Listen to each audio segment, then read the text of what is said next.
1996 November ki tang kumapanda North Korea ki Camp 14 manungda sahi 13 da ngai ribu nupa matsa Shin In-gyun koba ama ahangwa lamahangda leplami.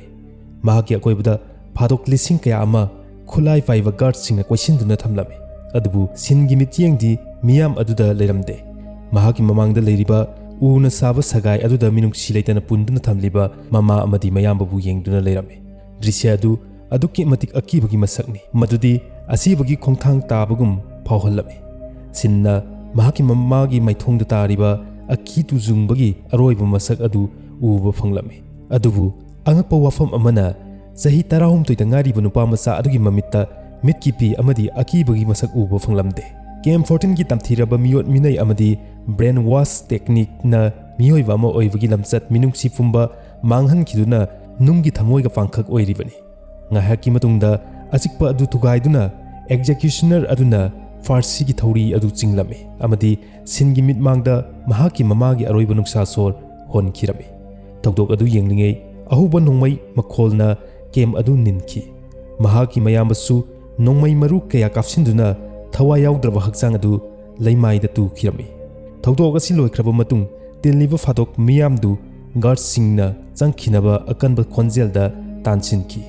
Sin mamai onthokduna asiba mamagi hakchang vutung hanna yenglamdana mahaki berektamna chatkirami. North Korea ki khwaidagi tamthiraba supnam sasan adudi Camp 14 gi asigumlaba phibam asini. Mafam asida punsi amagi masak asi saina khangba phangba asina loisinba asi khaktana oi. Mafam sida sanaba aduki matik kawi. Madudi hingnaba honabada phadok singna uchi hangoi tin kangna singba phaduna sai.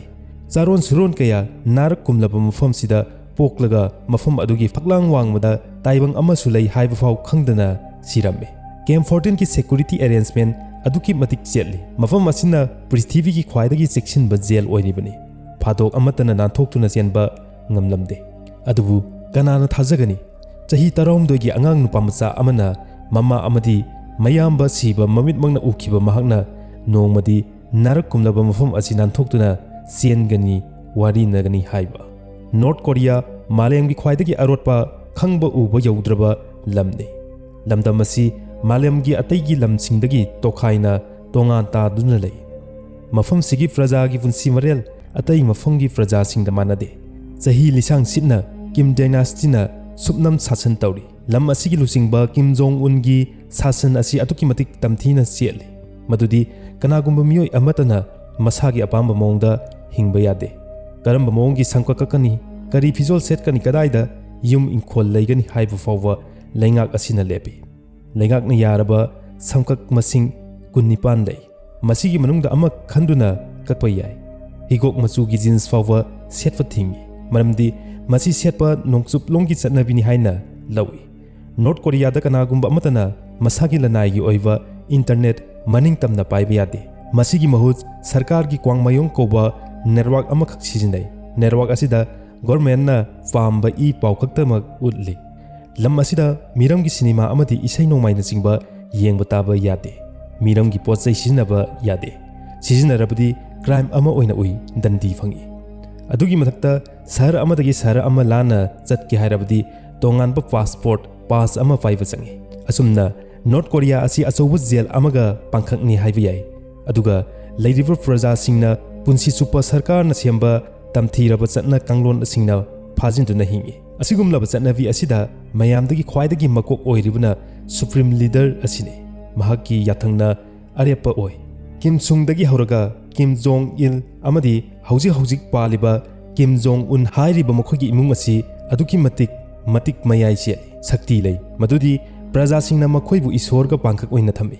Yumthong kuding office amadi public place da makhogi photo tangai fadana amamam teli. Photo sing asida karigumba amotpa amadi uful fawwa tahanba yade. Phajana nanthok teithoktuna thamdrabdi serak fawwa fangi. Karigumba mayumda mai chakpa thoklabdi photo singdu hana kangadabni. Isagi thawai kuwakta haplabsu asumna niyom lei. Inmin ban kauba chatna kanglon ama thami. Masida miyoi sing amana amada yengsinna hali. Karigumba miyoi amana sarkar gi wayoktam wa nganglabadi khutakta miyoi amana report tawi. Masi leibana praja sing amana amabu thajaba thamde. Matam pumbada पाखतना तुंगमांग येंगदुना लेने लमदम असिदा किमगी इमुंग नतना अतै कना अमतना lining लाइसोनगी थबक तौबा यादे करिगुंबा मियोय अमना तुमिना लाइ खुरुमलमलबा Bible फाबा थेंगनरबदी महाग अदु फादोक तादुना चैराक fungi मफम असिगी चैराक अदुकी मतिक तमथी मदुदी सुथांग अहुमदा चैराक फंगबगी चटनबी लै हाइबदी कनागुंबा मियोय अमना सरकार की मायोक्ता लैरुबगी चिंगनबा खजिक फावबा लैरबदी चैराक फंगबा असि महा खक्ता नदना महाकी ममा मप्पा मपू मबोक मचासिंग अमदी मसुसिंग फावबा याउना चैराक फंगी मरम असिना लम असि अचौबा जेल अमनी हाइरा फावबा हाइमनबा थोक्लोय मसिगी मथक्ता मियोयबगी पुंसी मरक्ता पांकक ओइना हिंगलिबा लमसिगी मनुंगदा अरोनबा केम खरसु लैरि केमसिंग असिदा मियोय लिसिंग कया मसामकना मराल लैबदी नत्तना मराल लैरे थाजबा इमुंगदा पोक्लुबगीदमक फादोक तादुना लैरि असिगुमलबा केमसिंग असिदा पोक्तुना केम मनुंग असिदा पुंसीसु अदुम लोइखिबा कयानि समना हाइरबदा सुथांग याउना फंगबा चैराकनि मदुदी कना अमगी मरालदा इसागी पुंसी खक नतना इसा इसुगिसु याउना लाइवक लेपि असिगुमलबा तमथिरबा केमसिंगी मनुंगदा केम 14 सु सरुक अमनी हाइरिबा केम असि पोंगयोंगदगी अवांग पांगना किलोमीटर निफु चलगा काइचोन शहरदगी मनाकदा लै अवांग वुचिंग अमदी अकुतपा तंपाकता लोतुना लैबा मफम ओइबना अतै अतोपा मफमदगी तोखाइ हले मनाकता ताइंगचोंग तुरेल चेली मरम असिना अमुका हेना तोखाइ ताहनबगी मचाक ओइ केम असिगी सेक्शन थौरांग अदुगी मतिक किनिंगाइ ओइना कल्ले मदुदी मफम सिदगी नानथोक्तुना सेनबगी आशा फावबा तौवा हाइबसी असिबगी खयाता चोंगसिनबगा पांखकनि केमगी अकोइबदा अवांगबा इलेक्ट्रिक संबलना खादुना लै संबल असिदा अकनबा वोल्टेज की करेंट चली मफम मफम सिंगदा खुलाई स्नाइपर न सिंगबा पाइबा गार्ड सिंगना पुंग कुनमरी टावर सिंगी मथक्तगी येंगसिनदुना थम्मी चावरांगना स्क्वायर माइल्स हुमफु चावबा मफम सिदा फादोक लिसिंग 15 मुक फाजिनदुना लै ख्वाइदगी अकीबा वाफम अमना मी पुमनमक पुंसी चुप्पगी फादोक तारबा ngaktani मफम सिदा चंगकपा हाइबसी कैदोंनुंगदा हिंगना मपानदा थोकपा ngamlaroi हाइबगा माने इसा खक नतना तुंगी हौरकदौरिबा इचा इसु याउना असिगुमलबा तमथिरबा लाइवक असिगी मनुंगदा सिन इन ग्विनसु अमनी महाक नवेंबर की तांग 18 इंग सोक लिसिंग अमका चमापन मरफुनिथोइदा केम असिदा पोकपनी महाकी पुंसी हेक ताइवंग मिकप थोलकपदगी मरा लैतना केम अदुगी तमथिरबा मियोट मिनै अदुगी सरुक महाकीसु थुंगलबनी महाक्ति मरा लैबा नते महाकी ममा मपासु मरा लैबा मिसक नते अदुबु मखोय असि नॉर्थ कोरिया की अहानबा सुमनम सासनगी लुचिंगबा किम इन सुंगना हौदोकपा सुथांग अहुंगी फादोक ताबा पॉलिसीगी लांगदु थुरमी सिनगी मखुरा अनि कोरियन वार मनुंगदा साउथ कोरिया दा चेनखिरमी मरम असिना सिनगी मधौबु केम 14 दा थमलमी अमदी नियोंगी मतुंग इन्ना सिनसु मफम असिदा लैदुना सिबो ngaइबा तारमी सिनगी ममा मपा केम मनुंगदा लुहोंगलमी केम मनुंगदा फादोक सिंगना मसागी अपांबा मिसक खंदुना लुहोंगबा यारमदे अदुबु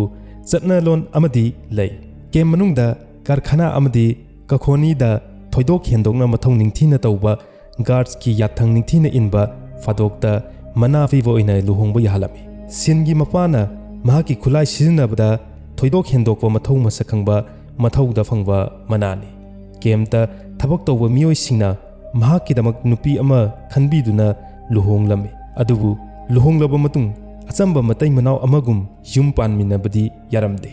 सही अमगी मनुंगदा नुमित मंगानी खक्तमक लैमिनबगी अयाब पिरमे असुमना सिन्ना ताइबंग खोंदारखिबनी अदुबु सिन्ना ताइबंग फौरकपदगी उरिबा सक्तमदी खुलाई पाइबा गार्डसिंग अमदी योट की तराना फाबा संबलसिंग अदुनी अंगांग ओइरिङैदा महाग संसार असि असुमना लोइना तौई हाइना खल्लमी मदुदी मिपुंग खुदिंग फादोककी पुंसिदा पोगलकपगुम अमदी गार्डसिंगना नोंवै पाइबगिदमक पोगलकपा मपोककुमना खल्लमी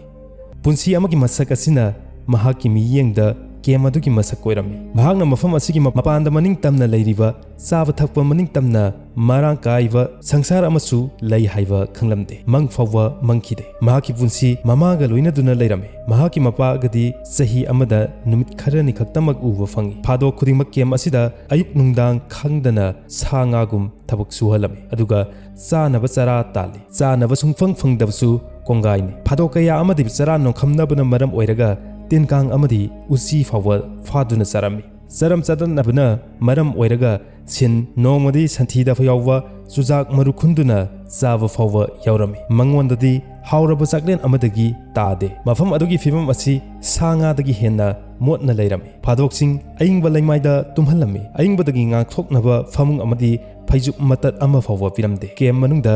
school sing thami adubu angka amadi vigyan gi oiba lairik tambiramde adugi mahud angang singda phadokki chatna kanglon amadi minai nai thangi masak oina taklami masina maram oiraga miyoi ba ma oina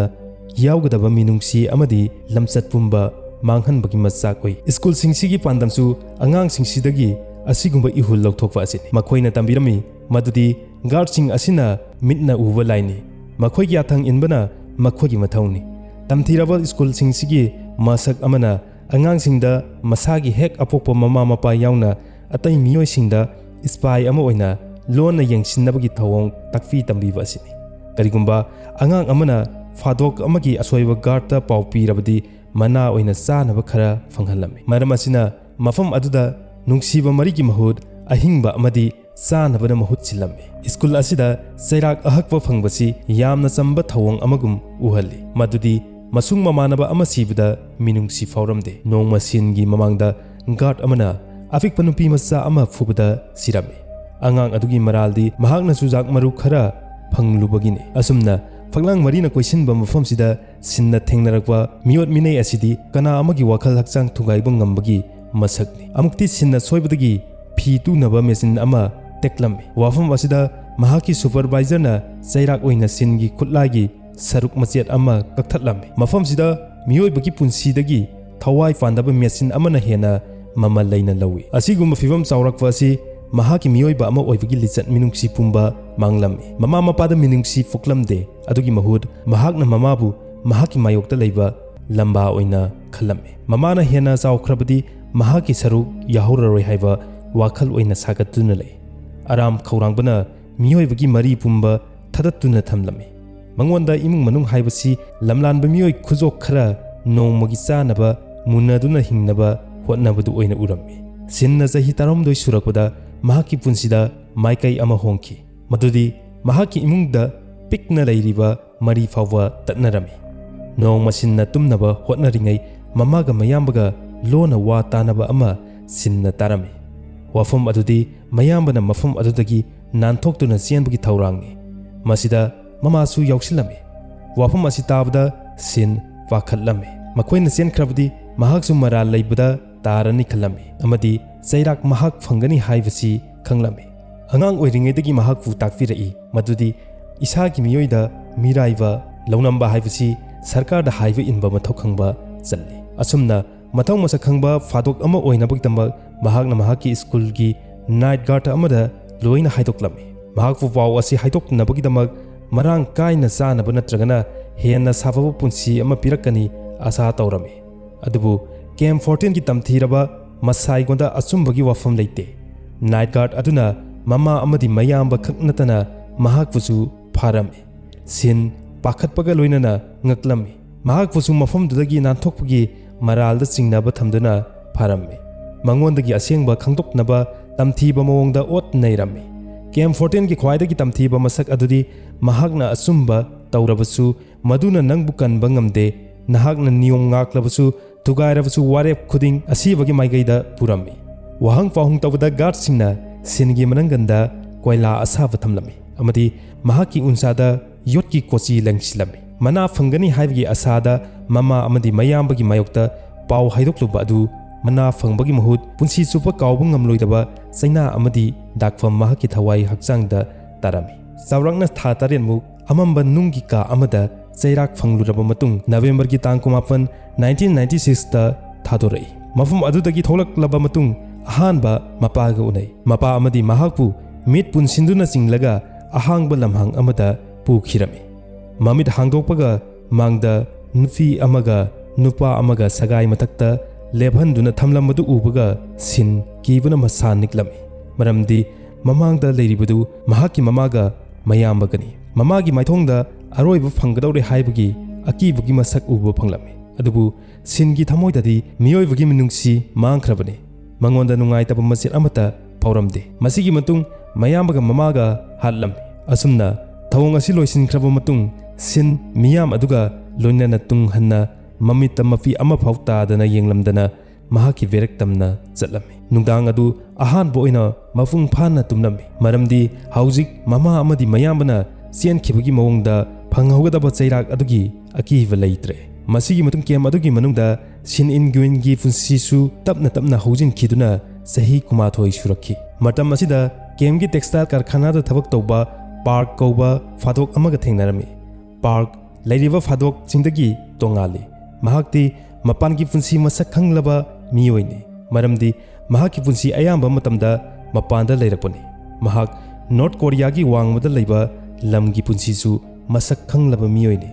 ꯃꯍꯥꯛꯅ ꯏꯁ Germany ꯑꯃꯗꯤ ꯆꯩꯅꯥꯅꯆꯤꯡꯕ ꯂꯝꯁꯤꯡꯗ ꯀꯣꯏꯔꯨꯔꯦ꯫ ꯃꯍꯥꯛ ꯂꯥꯏꯔꯤꯛ ꯂꯥꯏꯁꯨ ꯅꯤꯡꯊꯤꯅ ꯇꯝꯂꯕ ꯃꯤꯁꯛꯅꯤ꯫ ꯃꯍꯥꯛꯁꯨ political ꯐꯥꯗꯣꯛ ꯑꯣꯏꯅ ꯃꯐꯝꯁꯤꯗ ꯄꯨꯔꯛꯄꯅꯤ꯫ ꯄꯥꯔꯛꯅ ꯁꯤꯟꯗ ꯃꯄꯥꯟꯒꯤ ꯄꯨꯟꯁꯤꯒꯤ ꯃꯔꯝꯗ ꯋꯥꯔꯤ ꯀꯌꯥ ꯂꯤꯔꯝꯃꯤ꯫ ꯃꯍꯥꯛꯅ ꯑꯍꯥꯎꯕ ꯃꯊꯦꯜ ꯂꯨꯀꯣꯏ, ꯌꯦꯟ, ꯆꯥꯛ, ꯑꯣꯛꯀꯤ ꯃꯊꯦꯜꯅꯆꯤꯡꯕ ꯀꯌꯥꯒꯤ ꯃꯔꯝꯗ ꯍꯥꯏꯔꯝꯃꯤ꯫ ꯁꯤꯟꯗꯤ ꯆꯤꯟꯖꯥꯛꯁꯤꯡ ꯑꯁꯤ ꯃꯍꯥꯎ ꯈꯪꯕꯗꯤ ꯂꯥꯏꯔꯗꯅ ꯃꯃꯤꯡ ꯐꯥꯎꯕ ꯈꯪꯂꯝꯗꯦ꯫ ꯄꯥꯔꯛꯅ ꯍꯥꯏꯔꯝꯃꯤ ꯃꯗꯨꯗꯤ ꯀꯦꯝ ꯑꯁꯤꯒꯤ ꯃꯄꯥꯟꯗ ꯂꯩꯕ ꯃꯤꯑꯣꯏꯁꯤꯡꯒꯤ ꯄꯨꯟꯁꯤ ꯃꯅꯤꯡ ꯌꯥꯝꯅ ꯇꯝꯃꯤ, ꯁꯦꯠꯅꯤꯡꯕ ꯐꯤꯖꯣꯜ ꯁꯦꯠꯂꯤ, ꯆꯠꯅꯤꯡꯕ ꯃꯐꯝꯗ ꯆꯠꯂꯤ, ꯑꯃꯗꯤ ꯍꯥꯏꯅꯤꯡꯕ ꯋꯥ ꯑꯀꯤꯕ ꯂꯩꯇꯅ ꯃꯅꯤꯡ ꯇꯝꯅ ꯐꯣꯡꯗꯣꯛꯏ꯫ ꯄꯥꯔꯛꯀꯤ ꯋꯥꯔꯤꯁꯤꯡ ꯑꯁꯤ ꯁꯤꯟꯗꯗꯤ ꯑꯉꯛꯄ ꯃꯤꯇ꯭ꯔꯪꯒꯤ ꯋꯥꯔꯤꯒꯨꯝꯕꯅꯤ꯫ ꯑꯍꯥꯟꯕ ꯑꯣꯏꯅ ꯃꯍꯥꯛ ꯒ꯭ꯌꯥꯟ ꯂꯥꯛꯈꯤ ꯃꯗꯨꯗꯤ ꯃꯍꯥꯛꯅ ꯃꯐꯝ ꯑꯗꯨ ꯁꯪꯁꯥꯔ ꯄꯨꯝꯅꯃꯛꯅꯤ ꯈꯜꯂꯨꯕ ꯁꯨꯞꯅꯒꯤ ꯀꯩꯁꯨꯝꯁꯪ ꯑꯃ ꯑꯣꯏꯔꯝꯂꯦ ꯍꯥꯏꯕꯁꯤ꯫ ꯃꯍꯥꯛꯀꯤ ꯄꯨꯛꯅꯤꯡꯗ ꯇꯞꯅ ꯇꯞꯅ ꯇꯣꯉꯥꯟꯕ ꯁꯪꯁꯥꯔ ꯑꯗꯨ ꯎꯅꯤꯡꯕ ꯐꯥꯎꯔꯛꯂꯝꯃꯤ꯫ ꯃꯁꯤꯒꯤ ꯑꯄꯥꯝꯕꯁꯤꯅ ꯑꯆꯧꯕ ꯋꯥꯔꯦꯞ ꯑꯃ ꯑꯣꯏꯗꯨꯅ ꯃꯐꯝ ꯑꯁꯤꯗꯒꯤ ꯅꯥꯟꯊꯣꯛꯀꯦ ꯍꯥꯏꯅ ꯈꯜꯂꯛꯏ꯫ ꯋꯥꯐꯝ ꯑꯁꯤ ꯌꯥꯝꯅ ꯈꯨꯗꯣꯡꯊꯤꯅꯤꯡꯉꯥꯏ ꯑꯣꯏꯔꯕꯁꯨ ꯁꯤꯟ ꯃꯕꯨꯛꯅꯤꯡ ꯆꯞ ꯌꯨꯡꯅ ꯂꯦꯞꯂꯝꯃꯤ ꯑꯃꯗꯤ ꯄꯥꯔꯛꯀ ꯇꯥꯟꯅꯗꯨꯅ ꯊꯧꯔꯥꯡ ꯁꯤꯟꯕ ꯍꯧꯔꯝꯃꯤ꯫ ꯁꯤꯟꯒꯤ ꯄꯨꯟꯁꯤ ꯃꯐꯝ ꯑꯁꯤꯗ ꯆꯥꯎꯔꯛꯄ ꯑꯣꯏꯕꯅ ꯃꯐꯝ ꯑꯗꯨꯒꯤ ꯂꯝꯕꯤ, ꯁꯤꯐꯥꯏ ꯉꯥꯛꯐꯝꯅꯆꯤꯡꯕ ꯂꯣꯏꯅ ꯃꯍꯥꯛꯅ ꯈꯪꯂꯝꯃꯤ꯫ ꯂꯣꯏꯅꯅ ꯄꯥꯔꯛꯀꯤ ꯃꯐꯝꯗꯅ ꯀꯦꯝ ꯑꯗꯨꯗꯒꯤ ꯅꯥꯟꯊꯣꯛꯂꯕ ꯃꯇꯨꯡ ꯂꯝꯗꯝ ꯑꯗꯨꯒꯤ ꯋꯥꯡꯃ ꯂꯥꯟꯅ ꯆꯠꯄꯒꯤ ꯂꯝꯕꯦꯜ ꯃꯍꯥꯛꯅ ꯈꯪꯂꯝꯃꯤ꯫ ꯑꯅꯤꯃꯛ ꯄꯨꯟꯗꯨꯅ ꯆꯌꯣꯜ ꯑꯃ ꯒꯥꯔꯗꯁꯤꯡꯒꯤ ꯃꯑꯣꯡ ꯃꯇꯧ, ꯑꯌꯨꯛ ꯅꯨꯡꯗꯥꯡꯒꯤ ꯃꯊꯧ ꯍꯣꯡꯕꯅꯆꯤꯡꯕ ꯀꯨꯞꯅ ꯁꯦꯟꯅꯗꯨꯅ ꯂꯩꯔꯝꯃꯤ꯫ ꯃꯈꯣꯏ ꯑꯅꯤꯅ ꯑꯍꯥꯟꯕꯗꯗꯤ ꯍꯥꯏ ꯚꯣꯜꯇꯦꯖ ꯏꯂꯦꯛꯇ꯭ꯔꯤꯛ ꯁꯝꯕꯜ ꯑꯗꯨ ꯂꯥꯜꯂꯒ ꯑꯋꯥꯡ ꯐꯥꯡꯅ ꯆꯦꯟꯗꯨꯅ ꯅꯣꯔꯠ ꯀꯣꯔꯤꯌꯥꯗꯒꯤ ꯆꯩꯅꯥꯗ ꯆꯦꯟꯈꯤꯅꯕ ꯋꯥ ꯇꯥꯟꯅꯔꯝꯃꯤ꯫ ꯊꯧꯔꯥꯡ ꯑꯗꯨ ꯑꯁꯨꯛꯀꯤ ꯃꯇꯤꯛ ꯆꯝꯕꯒ ꯂꯣꯏꯅꯅ ꯈꯨꯗꯣꯡꯊꯤꯅꯤꯡꯉꯥꯏꯁꯨ ꯑꯣꯏꯔꯝꯃꯤ, ꯃꯔꯝꯗꯤ ꯃꯃꯥꯡꯗ ꯐꯥꯗꯣꯛ ꯑꯃꯠꯇ ꯃꯐꯝ ꯑꯁꯤꯗꯒꯤ ꯅꯥꯟꯊꯣꯛꯇꯨꯅ ꯆꯦꯟꯕ ꯉꯝꯗ꯭ꯔꯤ꯫ ꯑꯗꯨꯕꯨ ꯃꯈꯣꯏ ꯑꯅꯤ ꯃꯐꯝ ꯑꯗꯨꯗꯒꯤ ꯆꯦꯟꯊꯣꯛꯅꯕ ꯍꯣꯠꯅꯕꯗ ꯊꯋꯥꯏ ꯐꯥꯎꯕ ꯄꯥꯝꯃꯨꯔꯛꯇ꯭ꯔꯕ ꯑꯣꯏꯔꯝꯃꯤ꯫ ꯅꯤꯡꯇꯝꯕꯒꯤ ꯂꯝꯕꯤꯗ ꯑꯁꯤꯕ ꯍꯥꯏꯕꯁꯤꯁꯨ ꯀꯤꯔꯛꯂꯝꯗꯦ꯫ ꯁꯤꯕ ꯀꯤꯗꯨꯅ ꯍꯤꯡꯕꯒꯤ ꯃꯍꯨꯠ ꯅꯤꯡꯇꯝꯕ ꯐꯪꯅꯕ ꯍꯣꯠꯅꯕꯗ ꯁꯤꯈꯤꯕꯅ ꯐꯩ ꯈꯜꯂꯛꯏ꯫ ꯑꯁꯨꯝꯅ ꯅꯨꯃꯤꯠ ꯑꯗꯨ ꯌꯧꯔꯛꯂꯝꯃꯤ꯫ ꯖꯅꯋꯥꯔꯤꯒꯤ ꯇꯥꯡ 2, 2005 ꯅꯨꯃꯤꯠ ꯑꯗꯣ ꯃꯥꯏꯀꯩ ꯄꯨꯝꯕ ꯏꯪꯕꯅ ꯈꯝ ꯊꯦꯡꯂꯝꯃꯤ꯫ ꯂꯩꯃꯥꯏꯗ ꯑꯉꯧꯕ ꯎꯟꯅ ꯀꯨꯞꯁꯤꯟꯗꯨꯅ ꯂꯩꯔꯝꯃꯤ꯫ ꯁꯤꯟ ꯑꯃꯗꯤ ꯄꯥꯔꯛ ꯐꯤꯠ 1,200 ꯋꯥꯡꯕ ꯑꯋꯥꯡꯕ ꯆꯤꯡ ꯑꯃꯗ ꯁꯤꯡ ꯆꯟꯕ ꯊꯥꯔꯝꯃꯤ꯫ ꯃꯐꯝ ꯑꯗꯨ ꯏꯂꯦꯛꯇ꯭ꯔꯤꯛ ꯁꯝꯕꯜ ꯃꯌꯥꯅꯤ꯫ ꯆꯤꯡ ꯑꯗꯨ ꯎꯟ ꯄꯨꯕ ꯑꯏꯪꯕ ꯅꯨꯡꯁꯤꯠ ꯁꯤꯠꯂꯝꯃꯤ ꯑꯃꯗꯤ ꯎꯟꯅ ꯊꯥꯅ ꯇꯥꯁꯤꯟꯗꯨꯅ ꯈꯣꯡꯊꯥꯡ ꯈꯨꯗꯤꯡ ꯄꯨꯊꯔꯝꯃꯤ꯫ ꯊꯕꯛ ꯃꯅꯨꯡꯗ ꯃꯈꯣꯏꯒꯤ ꯃꯤꯠꯌꯦꯡ ꯒꯥꯔꯗꯁꯤꯡꯗ ꯏꯇꯠ ꯇꯠꯇꯅ ꯊꯝꯂꯝꯃꯤ꯫ ꯑꯏꯪꯕ ꯐꯤꯚꯝ ꯑꯗꯨꯅ ꯃꯔꯝ ꯑꯣꯏꯔꯒ ꯒꯥꯔꯗꯁꯤꯡ ꯈꯤꯇꯪ ꯇꯟꯊꯔꯛꯄ, ꯀꯣꯝꯊꯣꯔꯛꯄꯒꯤ ꯃꯁꯛ ꯎꯕ ꯐꯪꯂꯝꯃꯤ꯫ ꯃꯈꯣꯏꯅ ꯉꯥꯛꯂꯤꯕꯒꯤ ꯃꯐꯝꯁꯨ ꯂꯥꯞꯊꯣꯔꯛꯄ ꯍꯦꯜꯂꯛꯂꯝꯃꯤ꯫ ꯑꯁꯤꯒꯨꯝꯕ ꯃꯤꯀꯨꯞ ꯑꯁꯤꯅꯤ ꯃꯈꯣꯏꯅ ꯊꯥ ꯀꯌꯥ ꯑꯃ ꯉꯥꯏꯔꯛꯄꯁꯨ꯫ ꯒꯥꯔꯗꯁꯤꯡꯒꯤ ꯃꯤꯠꯌꯦꯡ ꯍꯦꯛ ꯅꯥꯟꯊꯣꯔꯛꯄꯒ ꯁꯤꯟ ꯑꯃꯗꯤ ꯄꯥꯔꯛ ꯌꯥꯝꯅ ꯀꯟꯅ ꯑꯍꯥꯟꯕ ꯚꯣꯜꯇꯦꯖꯀꯤ ꯁꯝꯕꯜ ꯇꯝꯅ ꯆꯦꯟꯁꯤꯜꯂꯛꯂꯝꯃꯤ꯫ ꯁꯝꯕꯜ ꯑꯗꯨꯗ ꯆꯦꯜꯂꯤꯕ ꯚꯣꯜꯇꯦꯖ ꯑꯗꯨ ꯑꯗꯨꯛꯀꯤ ꯃꯇꯤꯛ ꯀꯜꯂꯤ ꯃꯗꯨꯗꯤ ꯍꯦꯛ ꯊꯦꯡꯉꯨꯕꯗ ꯁꯤꯕ ꯌꯥꯕꯒꯤ ꯃꯁꯛꯅꯤ꯫ ꯑꯗꯨꯕꯨ ꯁꯤꯔꯕꯁꯨ ꯌꯥꯔꯦ ꯈꯟꯅ ꯊꯣꯛꯂꯛꯂꯕ ꯑꯅꯤꯅ ꯀꯔꯤꯁꯨ ꯀꯤꯔꯝꯗꯦ꯫ ꯄꯥꯔꯛꯅ ꯍꯥꯟꯅ ꯅꯥꯟꯊꯣꯛꯅꯕ ꯍꯣꯠꯅꯔꯝꯃꯤ, ꯑꯗꯨꯕꯨ ꯑꯀꯟꯕ ꯚꯣꯜꯇꯦꯖ ꯑꯗꯨ ꯊꯦꯡꯂꯨꯕꯗꯒꯤ ꯆꯤꯡꯗꯨꯅ ꯃꯐꯝꯗꯨꯗ ꯁꯤꯔꯝꯃꯤ꯫ ꯊꯧꯗꯣꯛ ꯑꯗꯨ ꯁꯤꯟꯗꯗꯤ ꯑꯀꯤꯕꯒꯤ ꯃꯁꯛꯅꯤ꯫ ꯃꯤꯀꯨꯞ ꯈꯔ ꯄꯥꯈꯠꯇꯨꯅ ꯂꯩꯔꯝꯃꯤ, ꯑꯗꯨꯕꯨ ꯊꯪꯅꯕ ꯃꯤꯀꯨꯞꯇ ꯑꯀꯤ ꯇꯨꯖꯨꯡꯂꯕ ꯋꯥꯔꯦꯞ ꯂꯧꯗꯨꯅ ꯃꯍꯥꯛꯅ ꯄꯥꯔꯛꯀꯤ ꯃꯁꯥ ꯑꯗꯨ ꯉꯛꯂꯧ ꯑꯣꯏꯅ ꯁꯤꯖꯤꯟꯅꯔꯒ ꯁꯝꯕꯜ ꯑꯗꯨ ꯂꯤꯠꯊꯣꯔꯛꯂꯝꯃꯤ꯫ ꯂꯤꯠꯊꯣꯔꯛꯄꯗ ꯃꯈꯣꯡ ꯅꯥꯝꯃ ꯅꯥꯟꯊꯗꯨꯅ ꯃꯈꯥꯒꯤ ꯇꯔꯥꯗ ꯄꯜꯂꯒ ꯌꯥꯝꯅ ꯊꯤꯅ ꯁꯣꯛꯂꯝꯃꯤ, ꯑꯗꯨꯕꯨ ꯃꯐꯝ ꯑꯗꯨꯗꯒꯤꯗꯤ ꯃꯥꯏ ꯄꯥꯛꯅ ꯅꯥꯟꯊꯣꯛꯈꯤꯔꯝꯃꯤ꯫ ꯑꯁꯨꯝꯅ ꯃꯍꯥꯛꯅ ꯃꯥꯂꯦꯝꯒꯤ ꯈ꯭ꯋꯥꯏꯗꯒꯤ ꯇꯝꯊꯤꯔꯕ ꯀꯦꯝ 14 ꯑꯗꯨꯒꯤ ꯏꯍꯥꯟ ꯍꯥꯟꯕ ꯆꯦꯟꯊꯣꯔꯛꯄ ꯉꯝꯕ ꯐꯥꯗꯣꯛ ꯑꯣꯏꯈꯤ꯫ ꯀꯦꯝ ꯑꯁꯤꯒꯤ ꯁꯝꯕꯜ ꯋꯥꯡꯃ ꯂꯥꯜꯂꯛꯂꯕꯁꯨ ꯈꯨꯗꯣꯡꯊꯤꯕꯗꯤ ꯂꯣꯏꯕ ꯅꯥꯏꯔꯝꯗꯦ꯫ ꯃꯍꯥꯛ ꯋꯥꯈꯜ ꯑꯃꯗ ꯄꯟꯊꯕ ꯇꯧꯗꯅ ꯃꯥꯏꯀꯩ ꯈꯪꯗ ꯆꯦꯜꯂꯛꯂꯝꯃꯤ꯫ ꯃꯍꯥꯛꯀꯤ ꯈꯣꯡꯂꯣꯏ ꯁꯤꯈꯤꯕꯅ ꯃꯔꯝ ꯑꯣꯏꯔꯒ ꯁꯤꯟꯕꯨ ꯃꯥꯏꯀꯩ ꯇꯥꯛꯅꯕ ꯀꯅꯥꯁꯨ ꯂꯩꯔꯝꯗꯦ ꯑꯃꯗꯤ ꯃꯁꯥꯅ ꯃꯥꯏꯀꯩ ꯀꯔꯣꯝꯗ ꯆꯠꯀꯅꯤ ꯈꯪꯂꯝꯗꯦ꯫ ꯑꯀꯤꯕꯅ ꯅꯨꯡꯁꯥ ꯁꯣꯔ ꯌꯥꯝꯅ ꯀꯟꯅ ꯍꯣꯜꯂꯝꯃꯤ ꯑꯃꯗꯤ ꯃꯇꯝ ꯄꯨꯝꯕꯗ ꯀꯅꯥꯒꯨꯝꯕ ꯑꯃꯅ ꯇꯥꯟꯅꯔꯛꯂꯤꯕꯣꯏꯇ ꯅꯤꯡꯂꯝꯃꯤ꯫ ꯃꯥꯕꯨ ꯅꯣꯡꯃꯩꯅ ꯃꯐꯝ ꯈꯪꯗ ꯀꯥꯞꯂꯛꯇꯨꯅ ꯍꯥꯠꯂꯒꯗꯕꯣꯏ ꯐꯥꯎꯈꯤ, ꯅꯠꯇ꯭ꯔꯒꯅ ꯒꯥꯔꯗ ꯑꯃꯅ ꯃꯥꯕꯨ ꯂꯨꯝꯗꯨꯅ ꯐꯥꯔꯒꯗꯕꯣꯏꯇ ꯈꯟꯈꯤ꯫ ꯋꯥꯈꯜꯁꯤꯡꯁꯤꯒꯤ ꯂꯣꯏꯅꯅ ꯁꯤꯟ ꯂꯦꯞꯄ ꯂꯩꯇꯅ ꯆꯦꯜꯂꯝꯃꯤ ꯃꯍꯥꯛꯀꯤ ꯃꯈꯣꯡꯗꯒꯤꯁꯨ ꯏ ꯌꯥꯝꯅ ꯊꯣꯛꯂꯗꯨꯅ ꯑꯅꯥꯕꯒꯤ ꯆꯩꯅꯥꯅ ꯈꯥꯡꯕ ꯉꯝꯂꯝꯗꯦ ꯑꯗꯨꯕꯨ ꯃꯥ ꯆꯦꯟꯕꯗꯤ ꯂꯦꯞꯈꯤꯗꯦ ꯌꯥꯝꯅ ꯁꯥꯡꯅ ꯂꯥꯛꯂꯕ ꯃꯇꯨꯡ ꯈꯨꯡꯒꯪ ꯑꯃꯗ ꯊꯨꯡꯂꯝꯃꯤ